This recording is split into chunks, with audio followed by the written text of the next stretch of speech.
Hey guys, it's your boy Rumsey, back with episode 3 of our Valheim series, where we're playing as Thor. And yeah, I believe in the last episode we left off trying to melee a beehive without too much luck. So yeah, I think we're gonna go back to the drawing board and actually pick up a crude bow this time, so we can safely obtain the beehive. But other than that, we have a lot of exploring to do. We're still trying to find that black forest. As if you guys watched the last episodes, you'd know I'm after the fine wood bow, and I already have the fine wood. I just need the core wood that we will get from the pine trees in the black forest. So yeah, like I mentioned in the last episode, if you place a workbench in the vicinity of these little towns, you can deconstruct all the huts, and it makes for a really good source of wood early game, and that's going to help us get all the wood that we'll need for our arrows. And we're going to go ahead and make a few stacks of arrows. Definitely worthwhile to keep a couple hundred of these things on you, because the crude bows has serious drop and is not too accurate, as you'll see here. And another good option for obtaining these beehives, even before you don't have a bow, simply placing down a workbench and deconstructing whatever piece of building material that it's connected to will actually drop the queen bee as well without destroying it. Super useful. And now that we got a queen bee, we'll be able to start harvesting honey.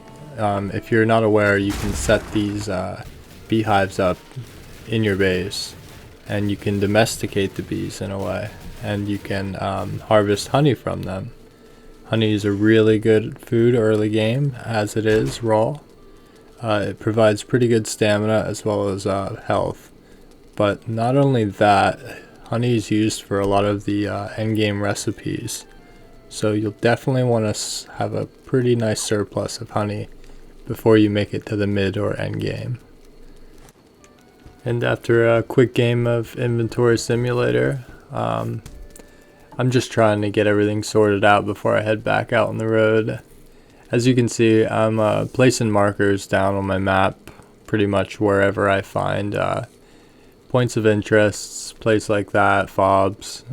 It's really good to keep small fobs up around your base, just in case you can't make it back to your main base before night, or if there's a raid or something like that. And now that we got all that boring stuff out of the way, we can hit the road and yeah, continue back on our journey to find the Black Forest. At this point in time, we pretty much covered all portions of the landmass we're on, with the exception of, I think we're heading west right now, and it's gonna lead us right back to the ocean. But sometimes the Black Forests can actually spawn in a very, very small section of the map, so it's definitely worthwhile to check it out anyways. And who knows what little POIs or whatnot we'll find along the way.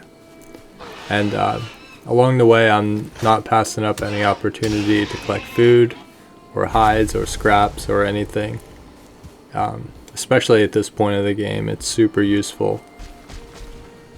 From the perspective of that mountaintop, it sort of looked like the top of a Black Forest biome in the direction we're heading here.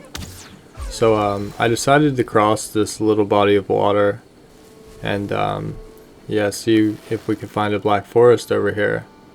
But unfortunately, it's just looking like it's more meadows. The fog in this game, I definitely recommend keeping your fog up, but yeah, the fog in this game can be very misleading. But if you're not aware, you can usually spot Black Forests from afar just by looking at the types of vegetation on the shores. Black Forests are typically darker, the trees are typically darker, they're pine trees typically, and yeah, sometimes they have some like gray dwarf spawners on the beaches. There's a few different indicators, but yeah, no dice on this one, but lots of meat. And as you can see, the crude bow is not horrible. It's definitely better than no bow at all. You can get, pretty accurate shots off, at least if they're not too far away.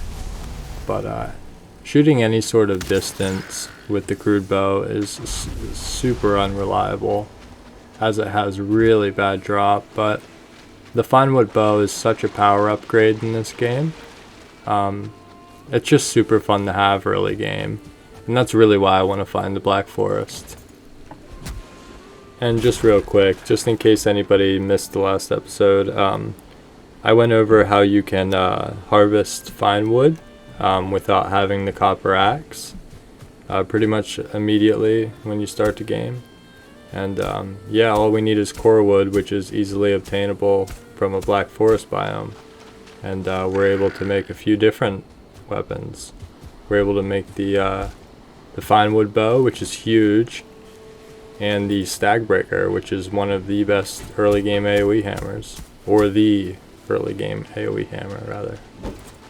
And I can't recall if I covered this in my first video, but these are those sunken ships. They look like a little Stonehenge sort of rocks circle or formation. And what's cool about these is that they almost always contain 2 skeletons, which contain bones, and a treasure chest, just like I found here. And all you have to do is make a hoe and use the level ground function and try to level out the ground below it, or rather use a pickaxe if you have a pickaxe, and just dig out the interior of this stone formation until you find all that sweet loot. It's really good early game. Bones are kind of hard to find until you get to the Black Forest, and strangely are used in a few really early game recipes, so yeah, it's super good to know.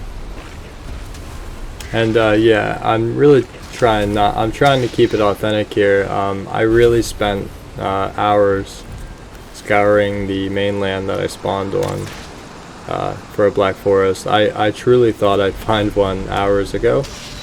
I pretty much covered everything but one piece of land in the south, but I don't even know if that is connected to the mainland I'm on, so we might have to make a ship.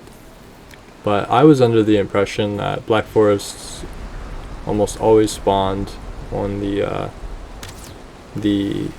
mainland you're on, but I could be wrong. We'll see. This will be a first if not. But the best thing about Valheim is that even though I spent all this time aimlessly wandering, it wasn't all for nothing. If you simply look up my hotbar, I have 50 raspberries and 23 mushrooms, and I have even more in my inventory.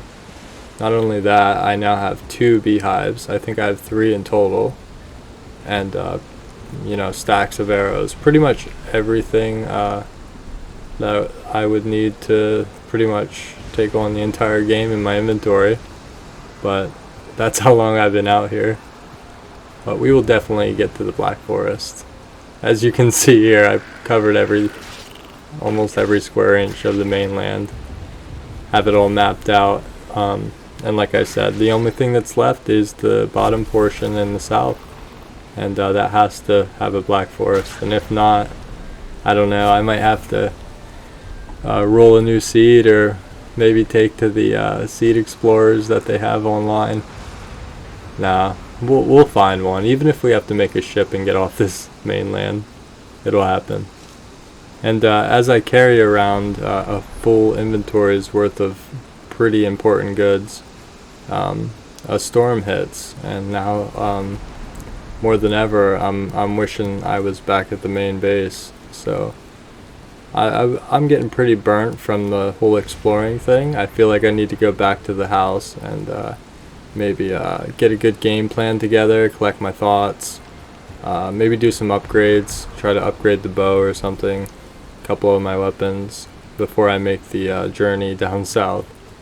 I'm not sure if I even have enough to make a boat yet, but I could probably at least make a raft. And with that, I think I'm going to end the 3rd episode. I'm trying to keep these formatted a little shorter, just so I can pump a little faster and get these videos out a little quicker instead of doing like a a long 20-minute episode. So yeah, I hope you guys enjoyed it. If you didn't check out the other ones yet, go ahead and check those out. I'd like to hear what you guys have to say about it, and if you have any tips for this journey, please leave them in the comments section below. I will absolutely get back to you guys as fast as I can. And yeah, till next time guys, we'll see you in the next one. Peace.